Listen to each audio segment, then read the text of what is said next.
you basically picked out your own adoptive father, right? I mean, was your original dad, your birth dad, was he just not cut out for fatherhood or too young? Or Well, my mom and dad were high school sweethearts. Okay. When my mom was pregnant, who I call my sperm dad was he wanted to be a merchant marine and was like, it was the 60s and it was carefree and go out and, explore the world. And so he left my mom when my mom was still pregnant. And my mom moved to Hawaii with me after I was born when I was, had a boyfriend that she moved there with when I was just a little kid. And I think she had some problems with him and was alone. And I just remember wanting a dad, needing a dad, going, hey, I got to have a dad.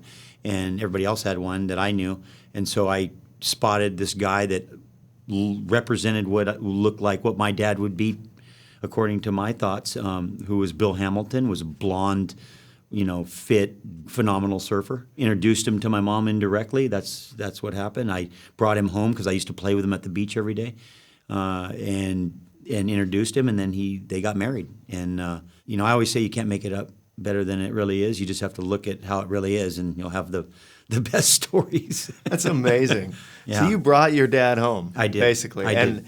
And did you ever know your sperm dad? Or I found him when I was about 20, 21, 22 years old. I found out where he was, and I went and I met him. I went and had a breakfast with him one day.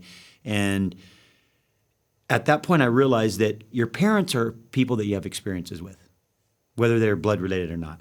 And so at the end, it was just about that. It was just that I didn't have any memories with him. I didn't have any experiences, so we had very little in common other than we had some genetic similarities, and we kind of looked alike, and maybe I had his temper or his, adverse effect of alcohol or whatever it was, but we didn't really have this thing, and I was like, I'm good. And so after that meeting, I really never pursued seeing him. He never pursued seeing me, which he had never done along the way, which I kind of think I partly resented him for that. And not just even the extent of just he could have been supportive to my mom along the way, which that never happened.